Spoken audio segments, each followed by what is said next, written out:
This is Raakvat Rugby on Megafoon Sport.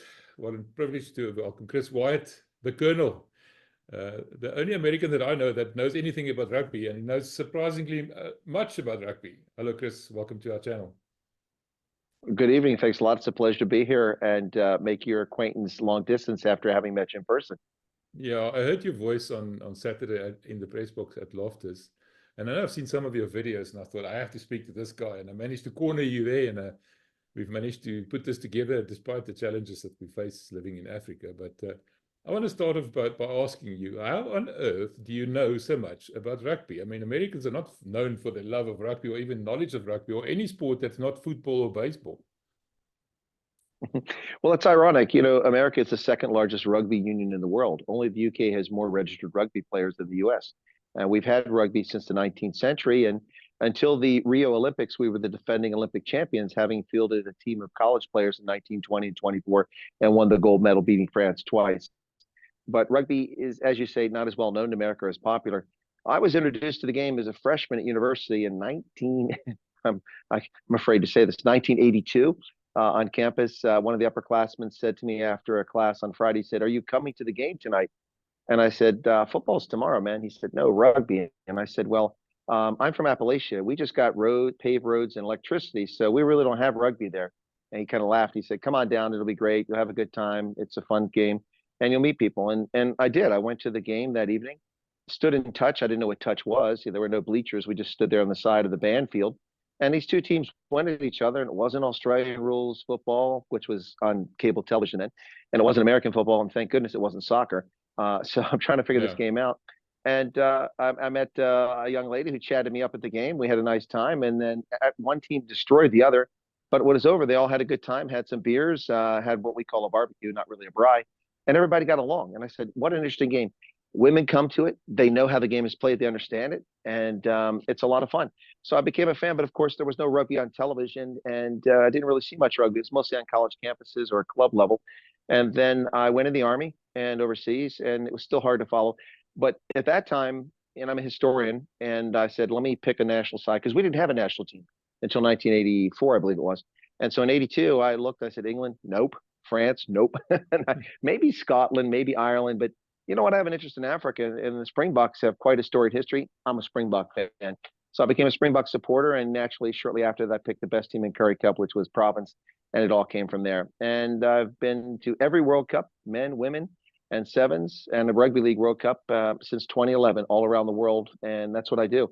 BBC wrote a story about me in the 2019 World Cup about my journey and all the different games I've been to. Okay, let me ask you firstly, how on earth do you manage to get to all these World Cups? I mean, it must cost you an absolute fortune. How does that work?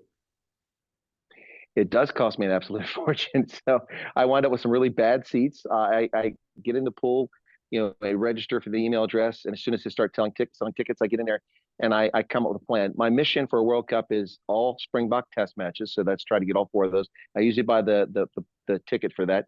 And then I try to get as many Eagles matches as possible. But we weren't in the World Cup this time. It simplified that process.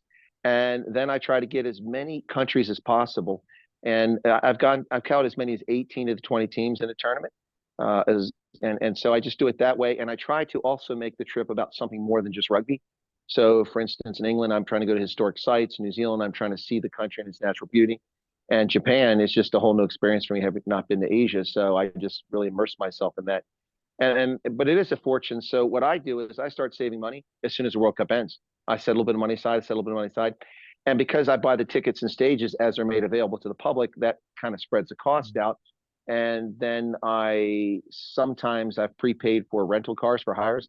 But in Japan, all I did was take the train. It was brilliant. I used the train. In England, I had I had a nice Mercedes that I ordered. I got a really good price on it a year and a half in advance. And it was waiting for me at Heathrow when I got there. It was brilliant. And then in France, it was planes, trains, and automobiles. I rented a car, but then I flew from one place to another, and I took the train from one place to another to get between games. And I just try to fill in the gaps and get as much as I can. So on the France World Cup, I also went to Italy because it was nearby. I've been there many times. I used to live in Italy. But I also went to Switzerland at the end, went back to where my ancestors came from in the 17th or the 18th century. So it does cost a lot, but I break it down over 4 years, and that makes it feasible. All right. Now I'm going to ask you, well, firstly, before I ask you about which World Cup was the best, I want to just take issue of the point that you said the province is the best Currie Cup team ever. I think there's a couple of Blue Bull supporters, including myself, that's going to have a difference of opinion here. Well, I mean, it's simple arithmetic. Look at how many they've won. All right. Moving on to Super Rugby titles. How many did the province won? Win? Okay, well, listen, the Stormers should have won 5 Currie Cups and 2 Super Rugby titles when Marcel Coetzee was the coach, and they didn't. All they won was 2 Currie Cups. Very disappointing. Very disappointing. You win hands down there. Only South African side to ever win Super Rugby, of course, was the Bulls, and I bow to their excellence. Well, you can in defense you can say, but you're the only South African team who's won a URC title, can't you? Well, we've got a couple more weeks. Fingers crossed, as we say in German. Ich drücke die Daumen. Yeah, well, we'll talk about that just now. So, okay, tell me about these World Cups that you attended. As a South African supporter, it must have been something special. I mean, seeing the Boks win back-to-back World Cups, especially the last one where they won each knockout game by a single point. That must have been a bit nerve-wracking. Tell me about that experience. It must have been something to actually experience in person, something special. Well, I should say that I don't go for the knockout. I just go for the pool stages, because you see some people don't like this term, but I still use the minnows. When are you going to get to see Georgia play? When are you get to see Portugal, Chile? So I go for that stage, and I'm home when they're doing the knockout. So I'm in front of the television, or now that I broadcast and do color commentary, play-by-play, I'm actually calling these games, which is really exciting. But it was nerve-wracking. I mean, after watching the Springboks perform pretty well during the pool stage, coming back and seeing barely win, it was nerve-wracking. I mean, I don't think I had any fingernails left at the end of all that, but it was incredible. But seeing them win back-to-back, but I'm just greedy. Now I want 3. 3-peat. I want a 3-peat. Talking about that. Yeah. I was sitting next to you in the press conference on Saturday night, and I was amazed by I don't want to call it intelligent because that's insulting, but understanding questions that you asked of Jake. Quite a deep understanding of what rugby is. Do you think that's maybe just because you've been watching it for 40 years, or did you actually go and to study it any further, or attend any courses? How did you get to know so much about rugby? Was it simply by attending it or watching games? How did it work? Well, first, bye, donkey, for the very kind compliment. I appreciate that. Well, I'm an athlete myself, and have played sports all the way into my mid-50s. I just only quit playing a couple years ago because I retired from the Army, and there's no organized sports I can really do other than go golfing, and that's not really physically challenging. So because of my interest in sports and having played sports, and I played a bit of rugby. I played some rugby in Africa, but the last time I played, I injured my heel playing against the French in Djibouti. That was the end of my rugby career. I'm an analyst by trade, an intelligence officer I did in the Army, and so I look at everything and analyze it. So when I watch the game, if I didn't understand it, I go research and find out. I mean, what's a ruck? Okay, I didn't know what that was beginning. I mean, what are they doing here? Why are they doing that? What are these positions? A tight head prop, a loose head prop? That doesn't make any sense to me. And how come the numbers? I mean, so I went and looked the stuff up and learned about it, and that's just kind of where it grew from there. I didn't get to watch much rugby until I'd say around 2007, when I was stationed in Africa and had Super Sport. And from then on, I could watch all kinds of rugby. And then I started going to the World Cup starting in 2011. And so it just grew from there. But as I said, there's a lot of Americans actually know a lot about rugby, but the problem is it's just not on major television. It's getting there now with Major League Rugby. We'll see where it goes. But yeah, for me, it's just it's a love of the game. It's an absolutely brilliant game. Anybody can play it. It doesn't matter what you look like, who you are. And you can be a small, tiny guy like Cheslin Colby or Kurtley Arendse and hit like a ton of bricks and be fast, or you can be a large guy like Labakanye, who is, man, he's the size of a freight train, and be successful at the game. And that's what I love about it. Rugby's for everybody, men, women, it doesn't matter. Your opinion about World Rugby trying to take away a bit of the impact of the scrum, especially seeing that that's such a strong point for South African teams? Yeah, that's a hot button question, and I'm glad you asked it. I probably am not very popular with Sir Bill Beaumont, whom I've met, if he even knows who I am, and with World Rugby, because I criticize World Rugby frequently. They're constantly monkeying with the laws and confusing everybody, including the officials, and they go after people who simply state the truth rather than fix the problems in the game. Let's be straightforward. I've interviewed Jonathan Kaplan and other officials. They have a very tough job. It's the most physically demanding officiating job in any sport. Basketball, you run up and down the court if you stop all the time. Baseball, you stand around forever. Soccer, you run around a little bit, but not like rugby. The guy on the pitch is the guy in the best shape out there. So they have a tough job. But there has been some very uneven officiating the past few years. And I think the constant changing of the laws has really had an impact on this. Look, the really nice thing they did a couple of years ago, which caught me by surprise because I didn't see the change, was when they came with the 50-22. The U.S. and Canada were playing for qualification for the World Cup. And they kicked the ball and it bounced out. Like, oh, well. And they're like, no, it's their ball. Hey, that's the new rule, 50-22. And at first, I interviewed Gary Gold, and he and I talked about it. And I wasn't sold that it was, because he's coach at the time, I wasn't sold it was a good idea. And he thought it was pretty good. And then we talked about the one I really don't like though is the when you get held up at the goal line, and then it's a free kick from the goal line rather than a 5-meter scrum. I think that's very unfair to the attacking team. But yeah, no, this scrum.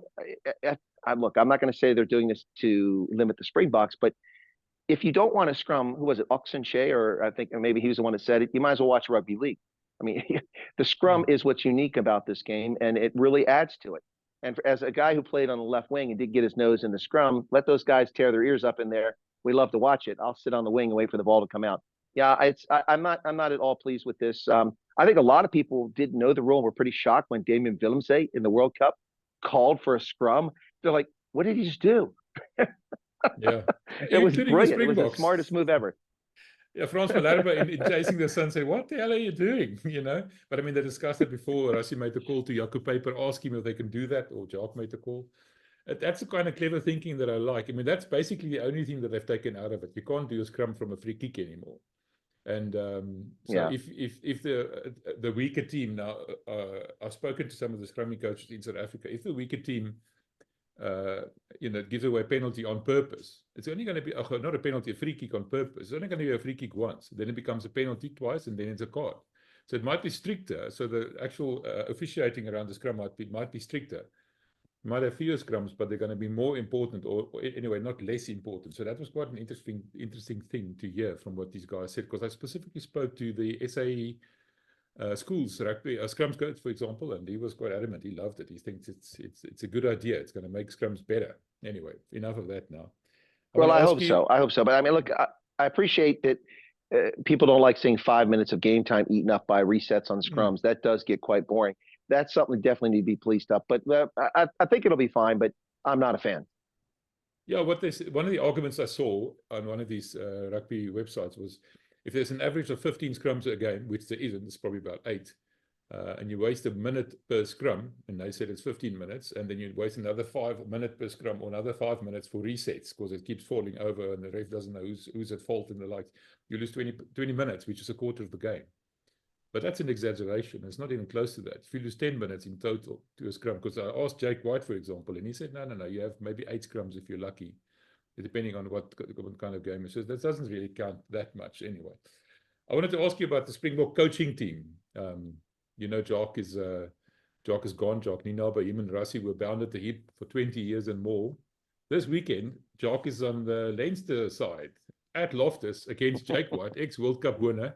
Rassie Erasmus, World Cup winner, and ex-partner of Jacques Nienaber is having a Springbok coaching clinic right next door on the B field at Loftus. Do you think those two South African World Cup winning coaches are in cahoots about what to do about Jacques Nienaber and Leinster? Any idea? Maybe they will have a chat or two over a beer.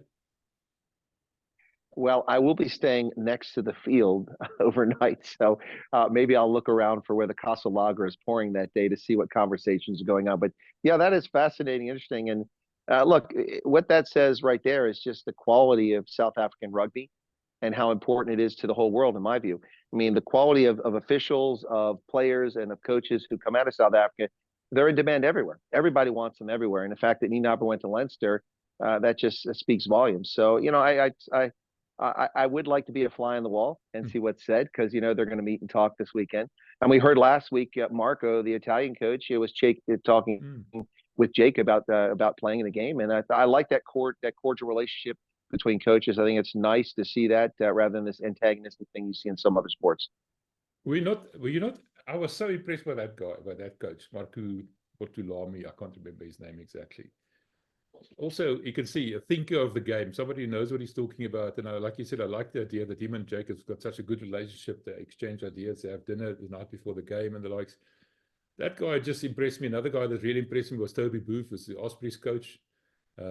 Also, these guys are all thinkers of the game. Frankie Smith, South African, coaching Glasgow at the moment. Also a very, very clever guy. And we had a podcast this afternoon and we talked about it. We think, you know, give it another year or 4 years or so, next Springbok coach might just be a guy like Frankie Smith. Just talking about the new Springbok coaching setup, you know, the Irish guys, Tony Brown coming in, Jerry Flannery coming in. What do you think? What do you expect of the Boks in the next couple of years with this entirely new team? What kind of approach do you think they'll be taking to the game? Well, I hope they come with more of an attacking style. I mean, while I like the scrums, I really like the style like the Stormers play when they get open and they move the ball quickly up the pitch. That really makes for exciting stuff. I'd say one of the most exciting games that I ever attended was in 2013 at Ellis Park when it was a Tri-Nations, still the Tri-Nations, and it was the All Blacks in town. And Habana scored 2 tries before he pulled his hamstring and went out of the game. That was an incredibly exciting game, and that's the kind of rugby I like to see. I mean, defensive things are nice. I mean, it's good to see the Sharks manage to pull off the Challenge Cup without kicking a lot of goals, but you do like to see tries. Going forward for the next couple of years, I mean, as long as Rossi is at the helm, I think we're in good shape here. He picks the right guys around him. And, you know, I told a lot of people that, you know, in 2019, in my view, Rossi didn't pick all the best players to play on the Springboks, but he picked the best team he could come up with to work together to achieve a goal. And it was brilliant, absolutely brilliant. I mean, if I had selection, I might have picked a couple of different players. But I think that he picks the right guys. He really knows the game, and it was proven. I think some people are a little surprised that Rossi hung around and came back as a coach, but I'm not. I think the guy, it's in his blood, it's in his DNA. He's not going to go anywhere. And if we bring folks from abroad who've got the skills and bring an element to the game, I think that really makes a difference. And I have high hopes for the Springboks. I'm a little concerned about the Springboks in the upcoming test with all these injuries and all these players out. I mean, you and I saw Kurtley Arendse in a massive hit there and fracturing his cheekbone. I haven't seen any updates on that, but he had surgery, I guess, the following day. And so he's going to be out probably for 6 weeks, and that's going to be a drag. But Kane and Moody, I think, is still out. A number of other players are still out. But the good news with South African rugby is that there's always next man up. There's always the next player coming up here. We got the Honeycombs coming up from behind, you know, players like that. And, you know, the thing about this is that I'm worried about the Wales test in Ireland, not so much because South Africa can't match up against them, but because not a lot of time together. And the URC is interfering at this stage with you know, coalescing as a team and building that esprit and knowing each other. But with a number of veterans on the squad, I think we'll be okay. We should beat Wales easily, I would hope. Ireland will prove to be a test, and hopefully we'll have some of these players who've injured come back by then. That's an interesting point that you raised there. That Ireland series, the 2 tests, and it's a pity it's only 2 tests. The Irish team is basically Leinster, and they've been playing, you know, the entire URC. They played the 6 Nations. Last weekend, when they played against Ulster, the starting team had 14 of the Irish national team in it. So they're not going to have a problem with cohesion or nothing, or being. We're going to just come in here totally raw. I think that's probably the reason why Rossi arranged this test at Twickenham, apart from the fact that it's going to make us some money, desperately needed money. But I mean, we can have a problem, you know, getting a cohesive team together. It's been 9 months. How long has it been since the World Cup? I said to my friend the other day, it felt like 40 years ago. Feels like 40 years ago that it was the World Cup. So I'm not worried. I mean, this Irish test has got a lot of needle to it. It seems to be like a new rivalry almost developing between South Africa and the Irish people, the Irish. What do you think? Do you pick that up as well? Well, a couple of points, very much so. I would argue that Ireland, South Africa is becoming the New Zealand, South Africa, the All Black Springboks. It's not at that level yet because that's historic, but this is really getting somewhere, and I think a lot of people love it. I mean, the Ireland Springbok match at Stade de France, I was there. It was intense. I mean, we were cheated. I mean, there was a side entry. Should have been anyway. Should have been a penalty try, but anyway. But too quickly at the end, yeah. Exactly. But I was at the other end of the pitch at the top row, so maybe I didn't see so well. But you made an interesting point there about, and I talked about cohesion. You know, it is interesting because you're right. Leinster, Jake made that point as well. I mean, this is basically the Irish side. Now, there is a precedent for what Rossi's doing with the Wales game. When he took over, the first test match he had was in Washington, D.C. at RFK Stadium, which embarrassingly for me is a third world stadium. It's embarrassing, but that's where the game was at. And 25,000 people showed up, so it was a bit disappointing. I went to the game, and Rossi kept putting all the debutantes out there, and they kept, knocking it on and playing poorly and dropping the ball. It was raining, but I'm like, come on, aren't we going to win? But Rossi had a plan. He was figuring out who would fit in his team, and he was willing, if he had to lose that game. And that was to build some cohesion and find out what he's got, and also to make money. I mean, Saro was bankrupt; they needed money, and they were guaranteed, I think, a $750,000 payday by coming to the U.S. So if it's going to play Wales at Twickenham, brings some money into the coffers, that's fine. But also, I think it's following his precedent back then. His first time coaching out, he's bringing them a test match that will test the mettle. I mean, in fact, it was Wales last time in DC, so they're going to be now. Wales beat us last time, so let's turn them into the victim this time. And frankly, Wales is in such bad shape right now. I don't see how they win this game. And they fell apart so quickly. 2019, they were right up there. And now it's 5 years later, and they're nowhere. I mean, I know a lot of people have retired, and Gatlin came and Gatlin went, and Gatlin, he came back again. But the point is, Wales is in disarray, and I wonder if they're going to lose some teams from the URC. That seems to be the direction they're heading. Maybe give up a team or two, and try and consolidate into some fewer teams or something like that. Maybe allow a South African side like the Cheetahs or the Pumas into that competition. Any chance of that? What do you think? Well, I think a lot of people would be thrilled to see the Cheetahs. I think the Cheetahs feel hard done. I mean, they did proof of concept. They and the Southern Kings. Of course, Southern Kings went bankrupt and nobody went to the games. But the Cheetahs really feel hard done. They went there. They were competitive. They were a playoff bound team in their second season in the Super 4. Oh, it was the Guinness 14. Yeah, Guinness Pro 14. That was the sponsor then. Yeah, and so after a couple of seasons, they were dropped like a hot potato. And look, I feel for the Cheetahs. I mean, all the way back when Billy LaRue was a Cheetah, that's when I was watching their games, That's what I remember. Seeing him in a Bulls uniform seems like sacrilege, but I've gotten accustomed to it. But no, the Cheetahs deserve to be up there in that competition. I mean, they've done pretty well in the Challenge Cup the past 2 seasons. So I think a lot of people would love to see the Cheetahs get into the competition. And that's one way to do it, is consolidate. There's too many Welsh teams, and most of them perform pretty poorly. So maybe consolidate that player talent base a little bit, and that would help the national side, and it could let another South African side get into the competition. Which, by the way, I don't know if we're going to go there if we have time for it, but let me just jump in really quickly. I argued when the discussion came about abandoning Super Rugby and joining that league, Ireland and Scotland and Wales and Italy. I said, this is brilliant. Same time zone. That's going to make a lot of things a lot simpler. Plus, they destroyed the Super Rugby brand. I mean, Super 12 was interesting. Super 14 was the best ever in my view. 15 was okay. But when they went to 18 teams and they're spread from South America to Africa to Asia, it was just insane. If you're going to do that, you might as well add a Los Angeles team. At least there's money and television there, but they never did that. So Super Rugby lost its luster, and this is a much better competition with the boring European style of rugby, kicking all the time, added to the fantastic South African style. We're seeing a mix of things now, and I think it's really amazing. It is a little frustrating to see, Kitsoff play for Ulster, play against the Sharks last year, but things come right. He came back. Yeah, he's coming back, so that doesn't matter. All's forgiven. There we go. I feel the same way about Job Nino, but coaching at Leinster, I said to somebody there, I wonder how he feels. He's got all the stats and everything on every single player on that field, the South Africans. He knows them. He knows their strengths. He knows their weaknesses. He knows how Jake thinks. But he's doing it for another team, for an overseas team. I can't wrap my head around that. That's just too much. I mean, that's like almost, I can't use that word. That's too strong a word. But sacrilege, like you said, definitely not a good idea. Now, I want to talk to you about this weekend's game, the one where I met you at Loftus.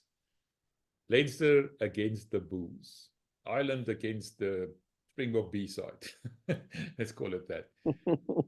And you talked about loving attacking rugby. The Bulls have been the best attacking side in the URC by far, but not that great defensively. I think 12th best or something. Leinster focused on their defense on the Jockey Knob, but they really bought into the concept, and they let the attack slip a little bit. They're not as good on attack as they used to be, but they're still their Leinster and at full strength now. What do you see happening this weekend? What do you expect? Well, I have to say that while I was thrilled that the Bulls won, I was a bit underwhelmed at their defense. Not to take anything away from Benetton. That was a spirited effort by Benetton, and congratulations to them. I thought it was a brilliant season, and Marco has got his head on straight. I think we're going to see more from Benetton coming up the next couple of seasons. But the Bulls kind of underwhelmed me a little bit there. it was quite a start to the game. I almost missed the try. I mean, I looked down and to write something on a notepad. The ball was kicked, and Billy kicks it. There's a try 15 seconds in. But that defense really, really is problematic. You find it's almost like the Ganges or Moses parting the Red Sea at times in the Bulls defense, and it's all over. It's in the middle of the pitch. It's on the wings. It just they get caught with their pants down far too often, and that makes me nervous with Leinster, because Leinster will punish you when you make a mistake. Now, here's the thing: Leinster's beatable. I mean, you should see the sports odds right now. You probably have. I mean, they're saying that the Bulls are like 50-point underdogs. Some people, I mean, that's ridiculous. This is at Loftus. It's at home. And if people answer Jake's call and come out in numbers, now I have a press pass, but I did buy a ticket to support, and I'll go down and sit in my seat and then go back to the press box. But if people come out, that 16th man could be an element there. And Benetton didn't seem to be bothered by the altitude, but Leinster, when they've been down here before, seems to have had some challenges with the altitude. So look, they're beatable, but the Bulls have to bring their A game. They can't be lackadaisical. They can't make mistakes. And the one thing I did like in their game last week, and you heard me ask this question to Jake, or not to Jake, I actually asked it to Marcel Coetzee, and I mentioned it to Jake, is last year their discipline was atrocious. They would get stupid penalties all the time. That has improved dramatically. They can't have mistakes. They can't have letdowns. If they stay focused for 80 minutes or until that hooter goes off and the game is called, then they can win this game. And I'd love to see that. And I'd also love to see Glasgow defeat Munster, so that the finals in South Africa, because I will still be in South Africa on the 22nd, and I'll be back in Cape Town, but I'll tell you what, I'll be booking a flight and an Uber to get to FMB Stadium in Soweto to attend that final for sure. Anyway, so yeah, that's I expect to see Leinster try to shut the Bulls down, and if they get frustrated, it could become a challenge for them. But with Moody out and with Kurtley Arnsey out, I mean, they still got some Sergio Peterson's there. They still got some talent.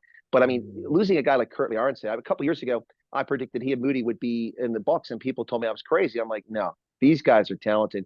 They're coming. I'm excited to see some other players coming up away from this game, but we get back to Springboks, like Sasha Feinberg Ongumzulu finally being called up to Springboks. That's exciting. Jordan Hendrickson, I think that's a great call up. Anyway, but the Bulls can win. I'm going to go to Super Brew, and I'm going to pick the Bulls, and I hope I don't get it wrong.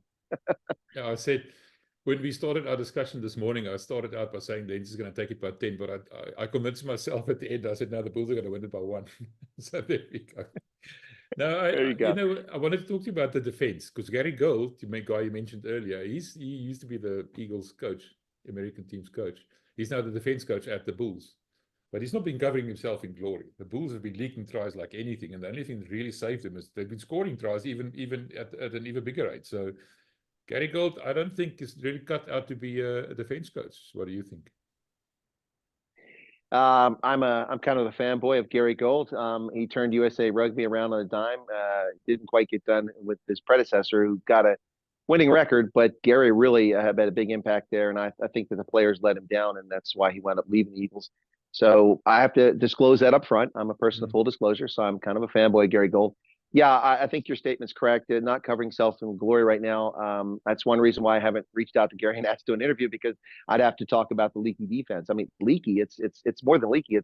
It's been a disaster at times. I mean, the Bulls have scored so many points in URC, but they lost games that they should have won, where the defense let them down. I don't think it's Gary. I could be wrong, because the Eagles defense improved dramatically when he was there. He was the head coach, but their Eagles defense was much better, and it came from a very bad position where the Eagles would just be like, it's like they were playing sevens with 2 guys on the pitch. Watching guys run by them before Gary and his coaching staff came there. So I'm not sure what the problem is with the Bulls. I'd probably have to look at a lot of film to analyze it. It's to me, it's almost like at times the Bulls forget they're on the pitch. It's like they're in the stands watching the game. I mean, it just feels that way sometimes. That's probably a bit harsh, but I mean, that's one person's view. But yeah, Gary's not covering himself in glory, but I don't know if it's entirely on Gary. But hey, you're the coach. That's where the blame comes to. That's where the buck stops. So hopefully he can sort that out, and they can play better defense against Leinster, because we're going to need it this weekend. I've asked Jake this question many times. What is the problem? Because we had stats, where they break up the games into 20-minute quarters, and the Bulls have got the worst stat in terms of conceding points of any team for the last 20 minutes. The last 20 minutes, I just go to sleep. And he said that what he thinks it was is the fact that he took off his captain in the last 20 minutes. And the last couple of games, like against the Sharks and the likes, he kept the captain on for the entire game. And that helped a little bit, just keeping some cool heads and making sure the guys don't, lose structure or anything like that. So we'll see how that pans out. But something else I wanted to ask you, the altitude. Munster came up with a clever plan. They just pretended to be injured all over the place and lying around and catching their breaths and stuff. And that sort of eliminated the altitude. Don't get me started on that. That was Yeah. so dirty pool. I mean, I was calling that game. I'm like, are you serious? Come on, just keep playing. Let them lay there. It's obvious. I mean, every single time. And it's almost like they had an extra oxygen tank by taking all the breaks. Yeah, that's what I'm asking you. Do you think Leinster took a leaf from that page or a leaf from that book? Well, listen, Benetton, I think, learned some lessons, and the altitude didn't seem to affect them. And as Marco said, they broke it down. I think he said in 10-minute segments. They were looking at it that way, and I think that's pretty smart. You focus on those 10-minute segments and then work your way through it and adjust. I think that Munster has probably given some of the Northern Hemisphere teams a little bit of idea. Let's see if Leinster bites on that. Let's hope not. But let's see what the officials do, try to keep the game going. But I don't think Leinster really needs that. Their players are pretty fit. And people always talk about the altitude, but I mean, I've lived in this part of the continent, but I also lived in Ethiopia. You want to talk about altitude, try living at over 9,000 feet every day. This isn't much of an impact here. Yeah. But of course, the Europeans are coming mostly from sea level, and so that's why it's an issue. But I think I'm not sure will Leinster pull out. But remember, as you said, Jacques Nienaber is on that coaching staff, so Jacques knows about the altitude and he knows what impact it can have. And I'm sure they probably thought about this. The one thing I hope is an advantage for the Bulls is that Leinster, I don't know that they do, but I hope they assume that they're going to win. And if they assume they're going to win, they may go a little lighter and not put their foot on the pedal like they should. So I hope that's what happens. Well, I said today, I watched this press conference they had last night. One of the players and one of the assistant coaches. And there's an Afrikaans word that's very, very apt. I'm not sure if you know it, but I'm sure you will. It's windgat. And yes, I do know that word. And I got this, you guys are windgat. We're going to cut you down to size. We don't like windgat people here in Pretoria. So we're going to show you a couple of things. That I think is going to definitely play a role. They're a little bit too confident, a little bit too arrogant, Yeah, maybe they may, but might just get their comeuppance. Well, I hope so, and that's what I was alluding to. I really hope that's the case. I mean, you see teams come in and they just expect to just walk all over players, and they get surprised. So I'm hoping that's the case this weekend. And hopefully, we haven't talked about this, but what is Jake got up his sleeve? He may have something up his sleeve because he knows Leinster, he knows the talent they've got, he knows how to play against them. So I'm excited to see what Jake pulls out of his what rabbit he pulls out of his hat this weekend. That should be exciting. All right, Chris, we've run out of time, but I would love to talk to you again. This is very, very interesting. No, I'd love to. It's interesting, and your interest and curiosity. Let me tell you. So the first time that I was in the press conference with Jake Wyatt, I was sitting there, and this is before I started calling in the Zoom calls. But the Zoom calls have been inconsistent. Sometimes when you're in the Zoom call, you get to ask questions. Sometimes you don't. And if the Bulls are playing and there's another South African side right after them, I'm to the next game, color commentary and play-by-play, so I miss a lot of them. But the first time I was there physically at Loftus, and I asked my question. I was sitting where you were in our press conference in that spot over on the side. And I raised my hand and asked my question, and Jake's head went on a swivel. He heard the American accent. He had kind of a skeptical look on his face. I asked my question. I could see that he was duly impressed, and he gave a very good and honest answer. And ever since then, I think Jake really enjoys taking my questions. And so I'm grateful for that. And the next game I was there, it was the Stormers and the Bulls. And Dobson came in, and I'm not a credential down in Cape Town. I need to work on that sometime. But Dobson came in, and I said, Chris Wyatt from Rugby Center. He goes, "Oh, Chris, I know who you are." But he wasn't talking about my rugby channel. He's talking about my news channel, because a lot of people in South Africa know who I am from that. So yeah, it's Jake was I think he's surprised to hear that. But anyway, it's great being a Springbok fan. It's great being a Stormers fan. Sorry about that. I do follow the Bulls. They'll come in second. But by the way, I did buy 4 Bulls jerseys this past weekend. Okay. So obviously, all so that makes up for it. Yeah, no way. And I got a lovely hoodie too. And then I've been getting a lot of grief because I wore the hoodie when I was in PE, and people were angry about it. And I wore it down here in KZN. So they're like, you can't wear that here. Anyway, no, that's and I look forward to collaborating in the future and talking yeah. about rugby because it's the best game on the planet.